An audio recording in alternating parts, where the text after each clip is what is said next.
안녕하세요. 오늘도 사연살롱을 찾아주셔서 감사합니다. 회사를 운영하고 있는 40대 여성입니다.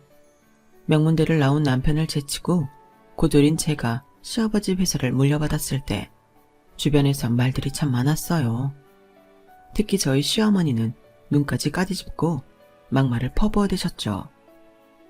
아무도 제가 지금의 이 자리까지 오르리라고는 생각하지 않았기에 충격은 컸을 거예요.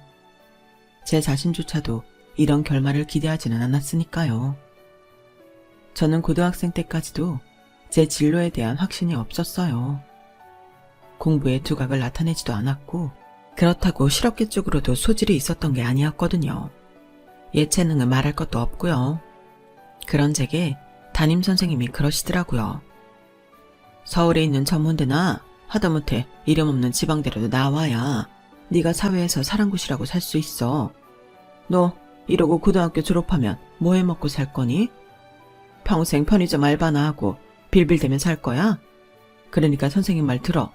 어떻게든 2학기까지 성적 좀 끌어올려서 대학 문턱이라도 가보자고.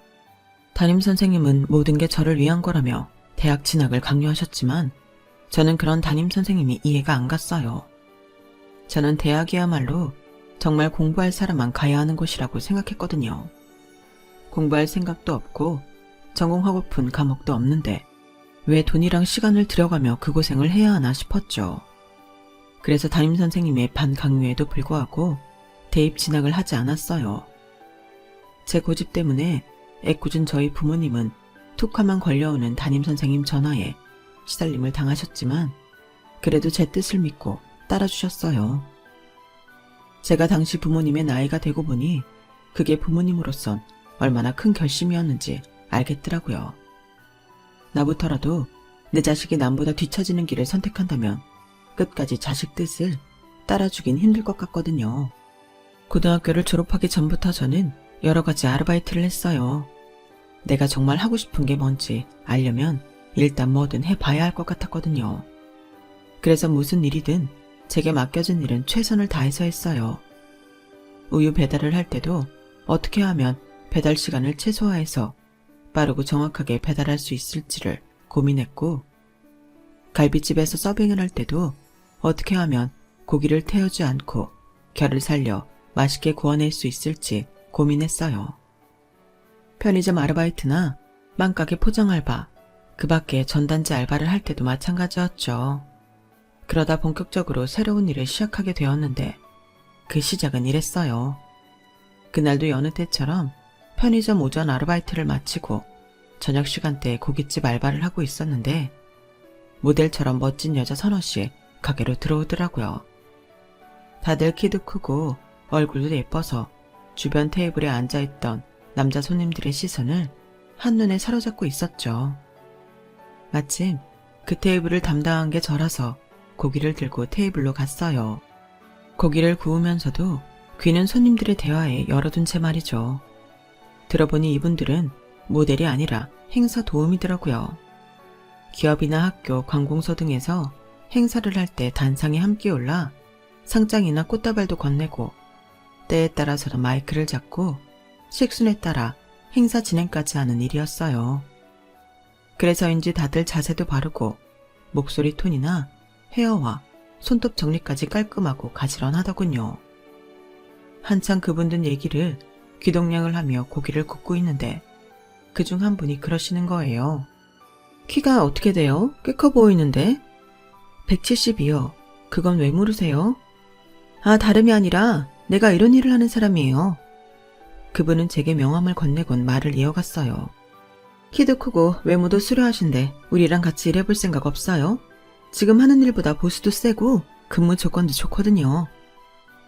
그날은 일단 명함만 받아뒀는데 이상하게 자꾸 미련이 남더라고요.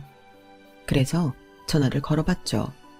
그랬더니 사무실로 나와보라고 하더라고요. 그래서 깔끔하게 차려입고 사무실로 찾아갔더니 제가 마음에 들었는지 바로 일을 해보자고 했어요. 그리고는 사무실에서 간단한 업무 교육을 받고 바로 현장에 투입되었죠. 처음 투입된 곳은 시상식장이었어요. 소규모 행사였기 때문에 딱히 어려울 건 없었지만 아무래도 경험이 없다 보니 떨리긴 엄청 떨리더라고요. 다행히 경험이 많은 선배님이랑 2인 1조로 움직인 거라서 실수 없이 진행할 수 있었어요. 그렇게 시작한 일은 전시회, 박람회, 시상식 등 여러 행사로 이어졌고, 그러다 시간이 지나면서 저는 의전 도우미로 주로 파견이 되었어요. 딱히 분야가 정해진 거는 아니었지만 일을 하다 보니 자연스레 분야가 나눠지게 되더라고요. 행사가 많은 달은 평일 주말 할 거 없이 전국을 다니며 일을 했고, 덕분에 수입도 어지간한 간부들 월급만큼 벌기도 했죠. 물론 행사가 적은 달에는 그만큼 수입도 적었지만요. 그래도 연봉을 따져보면 대기업 부장급 정도는 됐으니 많이 벌기 많이 버는 폭이었어요. 이 일을 시작한 지 7년차 정도 되었을 땐데, 그날은 예약됐던 행사가 날씨 때문에 취소가 되는 바람에 동료들과 함께 술자리를 갖게 되었어요. 다음날 스케줄을 잡힌 사람들도 있어서 간단하게 사무실 근처 바에서 칵테일을 마시기로 했죠. 그런데 거기서 헌팅이 들어온 거예요. 상대 남자분들은 근처 회사에 다니는 직장인들로 이름만 대면 알만한 대기업 직원들이더라고요. 저희들한테도 무슨 일을 하냐고 물었는데 길게 대화할 일 없을 것 같아서 그냥 회사원이라고 둘러댔죠. 그리곤 간단하게 칵테일 한 잔을 마시곤 먼저 자리에서 일어났어요. 그도 그럴 게 상대 남자들 중에 되게 재수없는 인간이 하나 있어서 더 있고 싶지 않았거든요. 자기는 명문대를 나와 대기업에 다니고 있으며 자기 부모님은 유명한 로펌 파트너 변호사인데 자기한테 말만 하면 사건 수임료도 싸게 해주겠다고 하더군요. 그러면서 느끼한 표정으로 저와 동료들 몸을 휘끗대는데 정말 토 쏠려 죽는 줄 알았어요. 솔직히 그 일행들 중에는 꽤 괜찮은 남자도 있었어요. 매너도 좋고 품위가 느껴지는 남자였죠. 하지만 함께 어울리는 사람을 보니 초록은 동색이다 싶어서 마음을 접고 나을 수밖에 없었어요. 그 일이 있고 한 달쯤 지났을까요? 저는 의전 도우미로 중소기업인들이 모이는 시상식에 가게 되었는데 거기서 일전에 만났던 남자와 조우하게 된 거예요. 제가 꽤 마음에 들어했던 매너 좋고 품이 있던 그 남자였죠. 그 남자는 자기 아버지가 그날 상을 받게 되어서 축하할 겸 왔다고 하더군요. 그러면서 자기 아버지를 소개해 주었는데 방금 전 단상에서 제가 꽃다발을 건네드렸던 분이었죠. 부모는 자식의 거울이라더니 아버님을 보니 그 남자에 대한 제 판단이 틀리지 않았다 싶더라고요. 품위도 있으시고 역시나 매너도 좋으셨어요. 회사 대표로 있으셔서 그런지 외모에서부터 오너의 아우라가 풍기더군요. 그날은 자리가 자리인 만큼 남자와 얘기를 나눌 수는 없었어요. 대신 전화번호만 교환하고 헤어지게 되었죠. 그리고 며칠 뒤 낯선 번호로 문자가 온 거예요. 제가 전화번호를 저장해두지 않은 번호라서 스팸 문자인가 싶어 지웠는데 바로 전화가 오더라고요. 받아보니 며칠 전 그 남자였어요. 주말에 시간 되면 같이 영화를 보자고 하더군요. 사실 직업 특성상 주말이 더 바쁜 터라 거절을 하려면 할 수도 있었는데 왠지 그러기 싫더라고요. 이번 기회를 놓치면 왠지 후회하게 될 것 같아서 만나기로 했죠. 그리고 만난 지 10분 만에 오늘 이 자리에 나오길 참 잘했다는 생각을 했어요. 단둘이 만나보니 정말 괜찮은 남자였거든요. 생각도 바르고 능력도 있고 무엇보다 타인을 무시 않는 행동과 화법이 인상적이더라고요. 그날 함께 바에 왔던 사람들은 입사 동기들인데 가끔 동기들이 뭉칠 때 자리를 함께 하기는 하지만 평소 그리 친하게 지내는 편은 아닌 것 같았어요. 그날 동기 중 한 사람에 대한 인상이 안 좋아서 오늘 이 자리에 나오는 걸 망설였다고 하자 왠지 그럴 것 같았다고 하더군요. 그날 바에서 저한테 애프터 신청을 하고 싶었는데 그 자리에서 제 표정이 워낙 안 좋아서 포기했다고 하더라고요. 그런데 아버지 덕분에 다시 만나게 돼서 이건 인연이다 싶었어요. 민정씨, 이것도 인연이라면 인연인데 우리 진지하게 만나볼래요? 그렇게 시작된 만남은 2년 넘게 이어졌고 제가 30이 되던 해 결혼을 하게 되었어요. 인사를 드리러 처음 예비시댁에 찾아갔을 때 아버님은 일전에 저에 대해 좋은 인상이 남아있었는지 반겨주셨어요. 하지만 어머님은 애매한 표정이었죠. 그러다 제 학벌과 직업 이야기가 나오자 상황이 좀 달라졌어요. 대학 진학을 않고 그동안 했던 일들과 어떤 자세로 일에 임했는지에 대해 시부모님 앞에서 장황하게 말씀드리는데 진지한 표정으로 고개까지 끄덕이며 들어주시는 아버님과 달리 어머님은 대놓고 인상을 팍 쓰시더라고요. 그리고는 혼잣말처럼 그러시는 거예요. 생긴 건 그렇게 안 생겨가지고는 고졸이 뭐야? 어머님의 말씀에 순간 움찔했어요. 사실 제 입으로 이런 말을 하긴 뭐하지만 제 외모 때문에 평소 오해를 좀 사긴 하거든요. 외모만 봐서는 제가 명문대 출신으로 대기업에서 잔뼈가 굵은 사람처럼 보인다고 하더라고요. 큰 키에 바른 자세, 무엇보다 행동과 말투가 딱 부러지고 늘 당당해 보여서 그런가 봐요. 행사 도우미 일을 시작할 때부터 하도 그런 말을 들어와서 크게 신경을 안 썼는데 어머님 표정을 보니 이번에도 그런 오해가 있던 모양이었어요. 괜히 지은 죄도 없이 주눅이 들려던 그때 아버님이 물으시더라고요. 민정 양은 왜 대학에 안 갔나요? 그 질문에 저는 순간 멍해졌어요. 대개 이런 경우 너 공부 못해서 대학도 못 갔구나 라고 말하기 마련인데 왜 안 갔냐고 물으시는 어른은 처음이었거든요. 그래서 제가 대학을 포기했던 소신을 솔직히 말씀드렸죠. 그랬더니 그러시는 거예요. 그러면 공부하고 싶은 분야가 생기면 대학 진학을 할 생각입니까? 네, 그러고 싶습니다. 그러자 어머님이 뾰로통한 표정으로 그러시더라고요. 나이가 몇인데 대학은? 한창 머리 잘 들어갈 때도 못 들어간 대학을 그 나이에 무슨 수로 들어간다는 건지. 대학 못 나온 핑계도 여러 가지네. 어머님이 빈정대는 말에도 불구하고 아버님은 표정 변화 없이 제게 그러셨어요. 공부가 때가 어디 있겠어요. 배움이 필요하다면 죽을 때까지라도 배워야죠.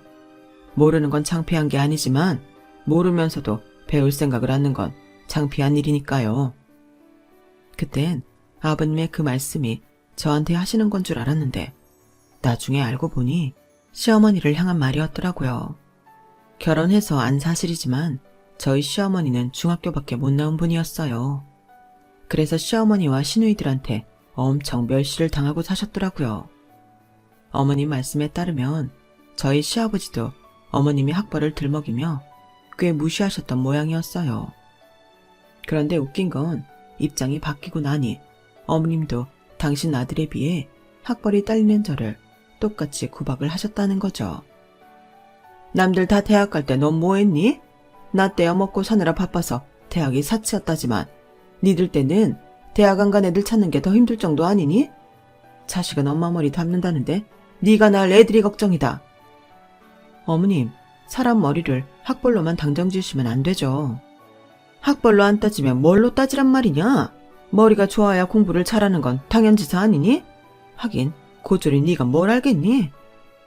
어머님, 그렇게 따지면 우리 그이도 대학 문턱에도 못 갔어야 맞는 거 아닌가요? 어머님도 대학 못 나오셨잖아요. 넌 꼭 이러더라. 네 시아버지가 날 무시하니까 너까지 날 우습게 하는 거냐?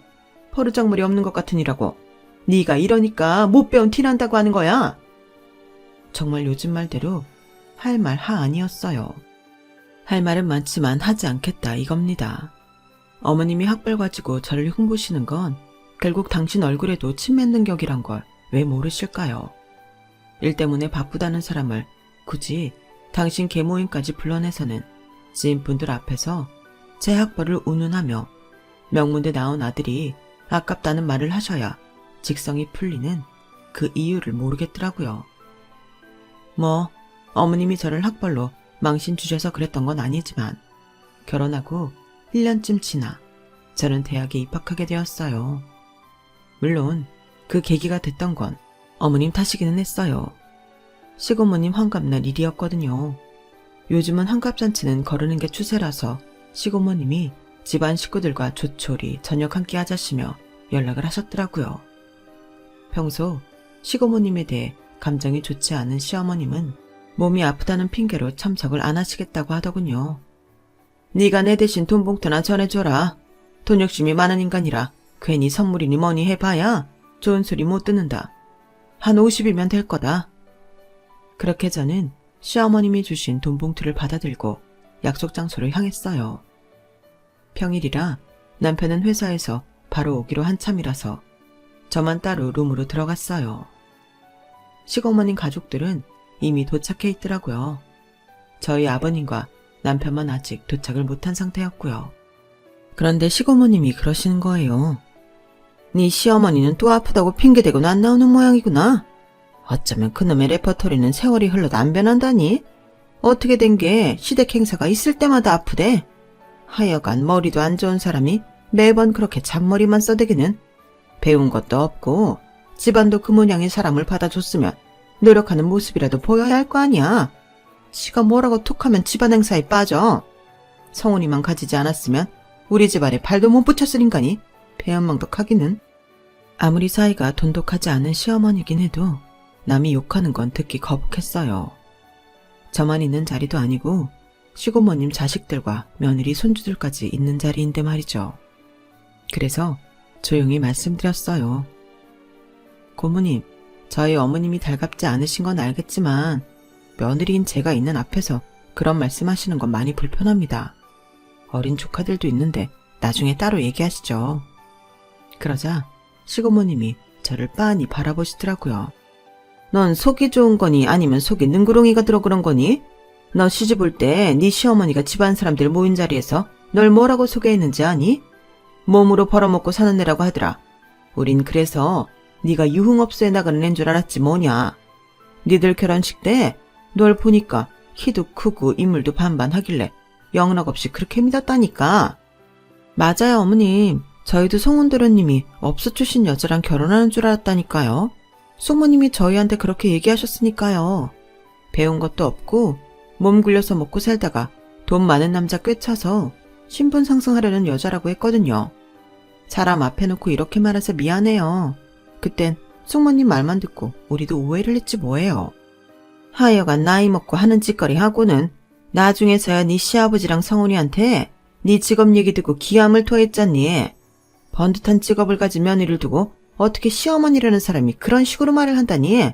그런데도 넌 네 시어머니 편을 들겠다는 거야? 넌 속도 없어? 네가 이렇게 무르게 구니까 네 시어머니가 뒤에서 널 깎아내리고 다니는 거다. 정신 차려 이거사. 와, 그 소리를 듣는데 정말 머리에 총이라도 맞은 것처럼 띵 하더라고요. 뒤늦게 아버님이랑 남편이 도착해서 식사가 진행될 때까지도 저는 제정신이 아니었어요. 내가 마음에 안 들면 직접 대놓고 말을 하든지 어떻게 남들한테 그런 말도 안 되는 소리를 짓거리고 다니는 건지 도저히 시어머니란 사람이 이해가 안 가더군요. 더군다나 내 직업을 그런 식으로 폄하했다는 게 도저히 용납이 안 됐어요. 그래서 나 스스로 내 가치를 올려야겠다는 생각을 하게 되었죠. 그래서 대학에 들어가기로 결심을 한 거예요. 하지만 이제 와서 수능을 다시 본다는 건 현실적으로 불가능하다는 생각이 들었어요.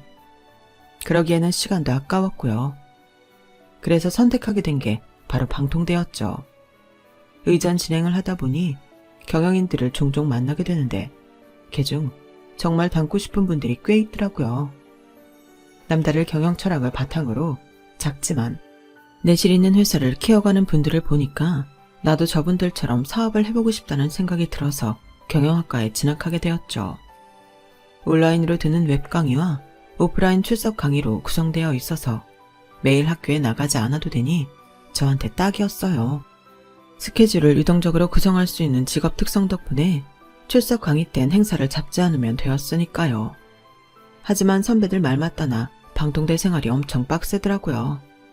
그냥 집에서 설렁설렁 웹 강의나 들으면 졸업할 수 있는 걸로 착각한다면 진짜 오산이에요. 의지가 약하면 절대 졸업 못해요. 차라리 매일 강의실에 모여 강의를 듣는 거라면 오히려 편하겠다는 생각이 들 정도였죠. 그래도 제가 관심 있어 하는 분야 강의라서 끝까지 버틸 수 있었어요. 집안 살림하랴, 일하랴, 거기다 방통대 공부까지. 거기다 막 공부를 시작하고 얼마 안 돼서 임신까지 하는 바람에 눈물 짜며 힘들게 공부를 해야 했어요. 그럴 때마다 약해지는 제 마음을 다잡을 수 있었던 건 눈앞에 보이는 어머님이었어요. 어머님을 볼 때마다 속으로 다짐했거든요. 나는 절대로 저렇게 형편없는 사람은 되지 않겠다. 반면교사라고 하죠. 어머님을 닮지 않기 위해 저는 이를 악물고 공부를 했고 육아를 병행하면서도 4년 만에 학사학위를 따서 졸업을 할 수 있었어요. 그동안 옆에서 제가 어떻게 공부를 했는지 모두 지켜본 남편은 제 졸업장을 서재 책상 중앙에 펼쳐서 세워주었어요. 그리고 졸업식이 있던 그날 아버님은 꽃다발을 들고 제 졸업식장까지 와주셨죠. 저희 부모님이 진작 대학 공부를 못 시켜놔서 죄송하다고 하자 아버님은 오히려 손사래를 치셨어요. 남들이 하니까 생각 없이 따라서 하는 공부랑 자신이 필요하다고 느껴서 하는 공부랑 어떻게 같겠습니까? 그러니 그런 말씀은 하지 마세요. 아가, 그동안 고생 많았다. 힘들게 한 공부니까 아깝게 썩히지 말고 잘 이용하도록 해라. 도움이 필요하면 언제든 말하고. 알겠지? 아버님은 제 머리를 쓰다듬어 주시며 흐뭇하게 웃어주셨어요. 지난 4년 동안은 졸업을 목표로 달려왔지만 막상 그 목표를 이루고 나니까 허탈해지더라고요. 내 생활에서 많은 비중을 차지하던 대학 수업이 사라지고 나니 하루가 길게만 느껴지고 뭔가 할 일을 빼먹고 있는 게 아닌가 하는 생각까지 들었어요. 그리고 무엇보다 졸업식장에서 아버님이 하셨던 말씀이 머릿속에서 맴돌기 시작했죠. 배운 걸 써먹어야 할 텐데. 하지만 학위 한 장으로 뭘 어떻게 할 수 있을지 감이 안 잡히더라고요. 졸업장 땄다고 이 나이에 회사에 취직을 하기도 그렇고 말이죠. 더군다나 방통대 졸업장으로는 일반 대학을 나온 친구들을 이길 수도 없으니 더더욱 막막하더라고요. 그렇게 얼마간 고민을 하던 저는 새로운 목표를 만들게 되었어요. 기왕 시작한 거 끝을 보자 싶은 마음에 박사학위까지 도전해 보기로 한 거죠. 몸이 갈갈이 찢기는 것 같은 산통도 이겨내고 애도 낳은 난데 지난 4년간 그 어려운 순간도 버텨내고 4년 만에 학사학위도 딴 난데 뭔들 못하겠냐 싶더라고요. 그래서 일단 석사에 도전을 하기로 했어요. 쇳불도 당김에 빼랬다고 대학원에 입학원서를 냈는데 덜컥 합격을 한 거예요. 그런데 기쁨도 잠시. 대학원은 100% 출석이라서 도저히 일과 병행하기 힘들 것 같아서 석사학위 딸 때까지만이라도 일을 쉬어야겠다 생각했는데 세상에 등록금이 비싸도 너무 비싼 거예요. 남편은 기왕 공부하기로 한 거 끝까지 해보라며 응원을 해줬지만 일도 쉬게 된 마당에 등록금에 차비에 식비, 도서 구입비까지 지출이 왕창 늘어서 겁이 나더라고요. 그래서 생각도 못해 아버님을 찾아갔어요. 아버님은 마치 기다렸다는 듯이 그러시더라고요. 그래, 결심을 한 모양이구나. 기왕 대학 졸업장도 따냈는데 어디든 써먹어 봐야겠지. 그래서 말씀인데요, 아버님. 저 대학원에 진학하고 싶어요. 실은 이미 대학원에 합격도 했어요. 그런데 아무래도 제 일과 병행하기가 쉽지 않겠더라고요. 그래서 일을 쉬려고 하는데 학비가 너무 비싸서 말이에요. 아버님께서 후원을 좀 해주시면 안 될까요? 솔직히 선뜻 그러마 하지는 않으실 거라고 생각했지만 그래도 어쩌면 학비를 내주시지 않을까 하는 기대를 했던 것도 사실이에요. 그런데 아버님이 저를 빤히 바라보시더니 그러시는 거예요.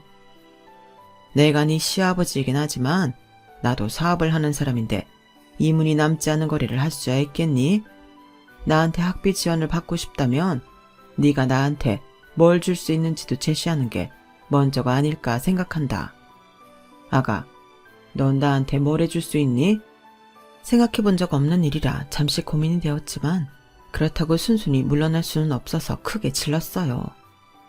아버님께서 제가 박사학위를 딸 때까지 지원해 주신다면 나중에 아버님 회사를 제가 맡아드리겠습니다. 경영학 공부를 하면서 알게 된 건데 제가 사업에 꽤 소질이 있는 것 같더라고요. 물론 이론만으론 한계가 있을 거예요. 그래서 학기 중에 회사에 나와서 아버님 곁에서 일을 거들겠습니다. 그러니 아버님께서 제게 투자 좀 해주세요. 지금 생각해보면 말도 안 되는 거래였어요. 거래가 아니라 학비도 원조 받고 회사까지 내놓으라는 날강도 수준이었으니까요. 그런데 아버님은 그 말도 안 되는 거래 조건을 들으시고도 화도 안 내시고 곰곰이 생각에 잠기신 거예요. 그리고 그러자고 하시는 거 있죠. 덕분에 저는 대학원에 다니게 되었어요. 강의가 없는 시간엔 회사에 나와 아버님 옆에서 업무 지원을 하게 되었고요. 회사에 정식으로 고용된 건 아니라서 제 편의대로 출근과 퇴근을 할 수 있었죠. 옆에서 아버님이 일하시는 모습을 지켜보며 든 생각은 세상에 쉬운 일 하나 없다는 거였어요. 오너 자리에 있으면 결제 서류에 도장이나 팍팍 찍으면 그만일 줄 알았는데 그게 아니더라고요. 회사에서 가장 작은 일부터 가장 큰 일까지 모든 걸 알고 있어야 했어요. 내가 알아야 남들한테 일을 시킬 수 있는 거더라고요. 심지어 회사 내 청소 업무를 맡고 계시는 분들의 얼굴과 이름도 아버님은 다 기억하고 계시더라고요. 뿐만 아니라 그분들 집안 사정까지도 꿰고 계시는지 대학에 들어간 자녀를 둔 직원들한테는 등록금에 보태라며 금일봉도 따로 주시고 관절염으로 고생하는 직원한테는 관절염 보조제까지 구해서 건네시더라고요. 아버님이 사업을 하는 분이라서 이문을 남기는 계산에만 능하신 줄 알았는데 사람의 마음을 얻는 방법도 아는 분이셨어요. 오너의 일은 그게 다가 아니었어요. 중소기업 특성상 인지도 때문에 대기업한테 밀리는 일이 비일비재하다 보니 기술력을 확보하는 것도 무척 중요하더라고요. 그러기 위해서는 기술 개발에 투자를 하는 건 기본이고 개발자의 능력에 걸맞는 대우를 하는 것도 중요하더라고요. 때에 따라서는 판촉 사원 노릇도 해야 하는 게 중소기업 오너였어요. 한마디로 일당 100 노릇을 해야 하는 자리였죠. 아버님 옆에서 일을 배우며 대학원 수업을 들은 지 5년. 저는 드디어 박사 학위까지 따게 되었고 그 사이에 회사 일도 많이 배우게 되었어요. 석사를 마친 시점부터 아버님 회사에 정식으로 입사했거든요. 회사에서 지원해주는 덕분에 대학원 수업이 있을 때는 업무 시간도 조정할 수 있었죠. 일과 육아, 학업까지 욕심을 부려가며 해온 탓에 몸은 힘들었지만 그래도 지난 10년이 알차게 느껴졌어요. 내 인생에서 이렇게 치열하게 살아본 시절이 있나 싶을 정도로 꽉 찬 기간이었으니까요. 그런데 이런 제 노력을 딱 한 사람만큼은 절대 인정을 안 하더라고요. 제가 박사 학위까지 받았음에도 어머님은 제 학위를 마치 언제든 돈 주고 살 수 있는 흔한 것처럼 치부하셨어요. 제가 시집 온 지 10년이나 됐는데 여전히 저를 못 배운 사람 취급하는 것도 모자라 남편과 시아버지까지 홀려서 멋대로 부리는 불려우 취급을 하시는 거예요. 그동안 제 일도 바쁘고 아이도 커가는데 자꾸 제가 시어머니와 부딪히는 모습을 보이는 게 교육상 안 좋을 것 같아서 참았는데 더는 안 되겠더라고요. 글쎄 저희 애한테까지 제 흉을 보더라니까요. 그래서 명절날 차례상을 치우고 어머님께 그랬죠. 어머님, 언제까지 제 뒤에서 흉을 보실 거예요? 이제 그만하실 때도 됐잖아요. 어머머, 얘 말하는 것 좀 봐. 내가 언제 네 흉을 봤다고 그래?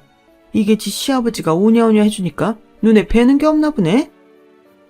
제발 이러지 마세요. 어머님이 절 두고 뒤에서 뭐라고 하시는지 저한테 다 들리니까요. 오죽하면 어제도 시고모님이 전화를 하셨더라고요. 이젠 하다하다 저를 시아버지에 홀려 재산 빼먹는 꽃뱀 취급까지 하신다면서요. 그뿐인가요? 저희 애가 수학 점수가 떨어졌다고 애한테 그러셨다면서요. 네 엄마가 머리도 나쁘고 못 배워서 네가 그걸 닮은 거라고요. 어떻게 애한테까지 그런 소리를 할 수가 있어요? 그게 뭐가 잘못됐다는 거냐? 원래가 애들 머리는 지 엄마를 닮는 거야. 네 자식이 널 닮아 성적이 안 좋은 건 네 탓이지 내 탓이 아니란 얘기야. 내 아들은 명문대까지 나와서 대기업에 들어갔으니 내 입장에선 그런 말 해도 되는 거 아니겠니? 난 꿀릴 거 없다. 그리고 네가 네 시아버지를 홀려서 재산 빼먹으려고 하는 것도 틀린 말은 아니잖니. 언감생심 네 주제에 네 시아버지 회사에 나가는 게 말이 되니? 어머님, 저 제 실력으로 아버님 회사에 들어간 거예요. 아버님 백으로 들어간 낙하산 아니라고요. 그러자 시어머니가 깔깔대며 웃으셨어요. 아이고 웃겨라. 이젠 하다하다 내 배꼽까지 빼놓으려고 하네.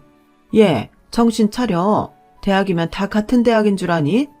네가 아무리 잘난 척 해봤자 넌 고작 방통대 출신일 뿐이야. 어디서 그런 것도 대학이라고 고개 빳빳이 들고 잘난 척이야? 네가 내 아들처럼 명문대로도 나왔다면 내가 널 인정했을 거다. 다지고 보면 너나 나나 다를 게 뭐 있니? 근데 왜 너만 뭐라도 되는 척 까부냔 말이야. 별것도 아닌 게 어디서 까불어?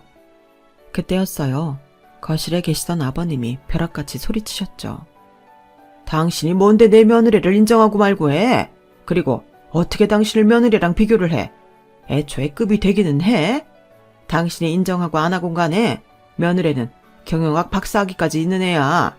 당신한테는 그런 게 있긴 한가? 남 잘 되는 거 배 아파할 시간에 당신 스스로를 돌아보라고.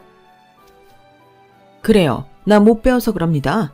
당신이 이날이 때까지 나 가방끈 짧다고 하도 구박을 해서 며느리만 대접받는 게 눈꼴시려 그랬어요.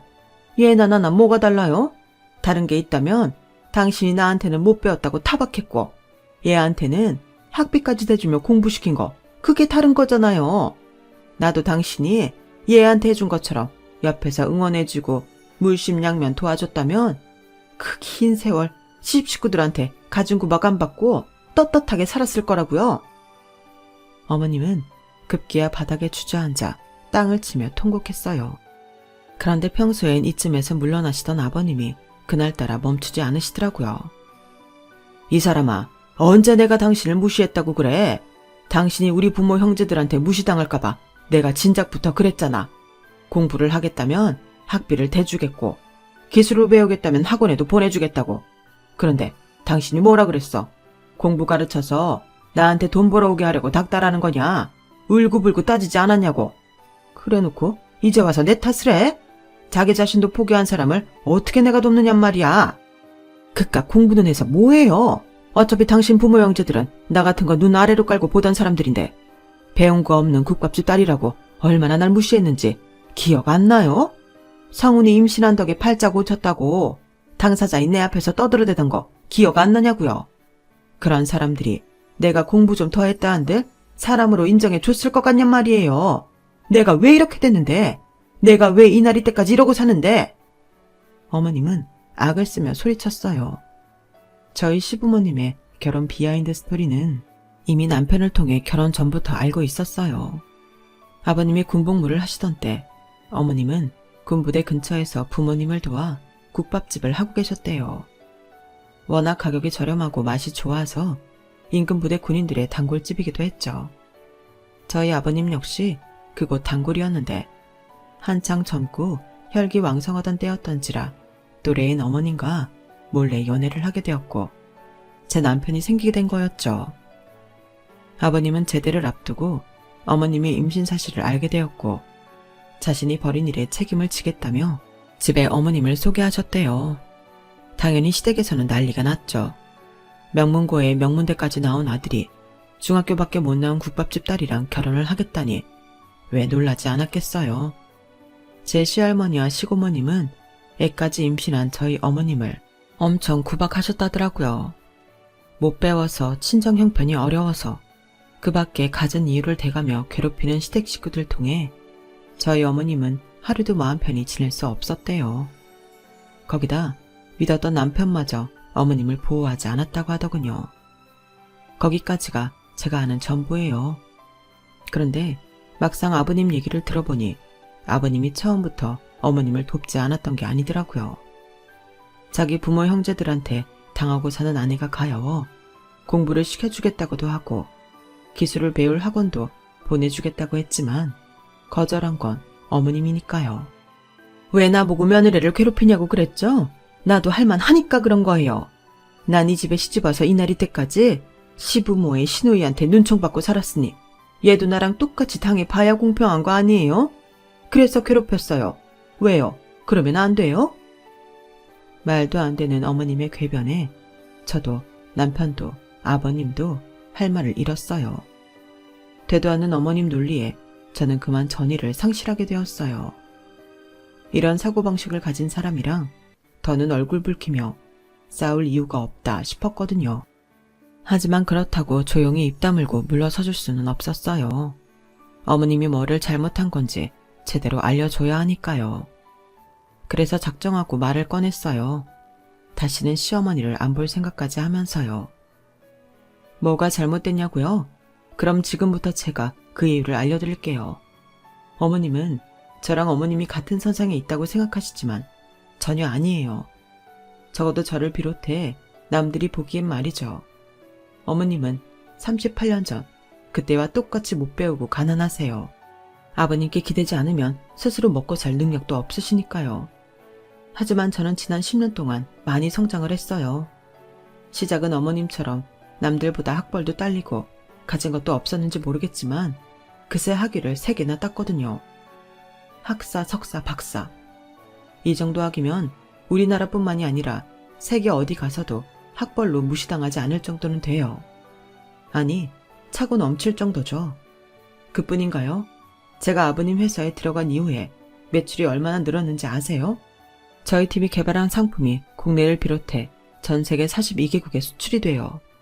아마존에서는 2년 연속 판매량 탑 50에 포함되었고요. 제 능력이면 아버님 회사가 아니더라도 어디서도 환영받을 정도라고 자부해요. 실제로 굴지의 회사에서 스카우트 제의를 받기도 했고요. 저는 제 노력으로 지금 이 자리에 섰어요. 하지만 어머님은 어떠셨죠? 늘 핑계만 대고 노력도 안 하셨잖아요. 지난 38년 동안 자신은 조금도 나아지려고 노력하지 않았으면서 그저 제 노력을 폄하하기에만 바쁘셨죠? 그게 어머님과 제 차이예요. 죽었다 깨어나도 어머님이 저처럼 대접받을 수 없는 이유라고요. 그러니까 앞으로 저를 어머님이랑 비교하지 마세요. 비교는요, 서로 견줄 만한 상대일 때 하는 거예요. 어머님과 저는 비교 대상이 아니라 대조가 되는 상황이라고요. 아셨어요? 그 말에 어머님은 눈물을 뚝 그치셨어요. 그리고 널 빠진 사람처럼 멍하게 저를 올려다보시더라고요. 그날 그 모습이 제가 어머님을 본 마지막 모습이 되었어요. 저희 시부모님이 이혼을 하셨거든요. 혹여 저 때문에 시부모님이 파경을 맞게 된 게 아닐까 걱정했는데 아버님 말씀을 들어보니 그런 건 아니더라고요. 이미 오래전부터 아버님은 어머님과의 이혼을 생각해 오셨고 이제 그때가 온 것뿐이라고 하셨거든요. 그리고 저는 오늘도 열심히 가사와 육아 그리고 일을 병행하며 살고 있어요. 남들은 그런 저를 슈퍼 어머니라고 말하지만 사실 그 정도는 아니에요. 가사와 육아는 남편과 나눠서 하고 있고 회사 일 정도만 온전히 제 힘으로 해나가고 있으니까요. 하지만 이거 하나만은 확실히 말할 수 있어요. 모르긴 해도 앞으로 10년 뒤에 저는 더 나은 사람이 되어 있을 거란 거예요. 왜냐하면 저는 앞으로도 최선을 다해 노력할 테니까요. 아버님과 약속한 대로 제가 회사를 물려받으려면 그에 걸맞는 사람이 되어야 하지 않겠어요? 처음부터 입에 금수저를 물고 태어나지는 않았지만 내 노력으로 금수저든 금젓가락이든 만들어낼 수 있다면 그거야말로 가치 있는 인생이 아닐까 생각합니다. 그래서 오늘도 파이팅 하려고요. 지금까지 제 사연을 들어주셔서 감사합니다. 여러분의 앞날이 항상 꽃길이시길 진심으로 바라겠습니다. 여러분, 사연 댓글에 응원과 현명한 조언 부탁드려요. 좋아요와 구독은 저에게 큰 힘이 됩니다. 오늘도 좋은 일 가득하세요.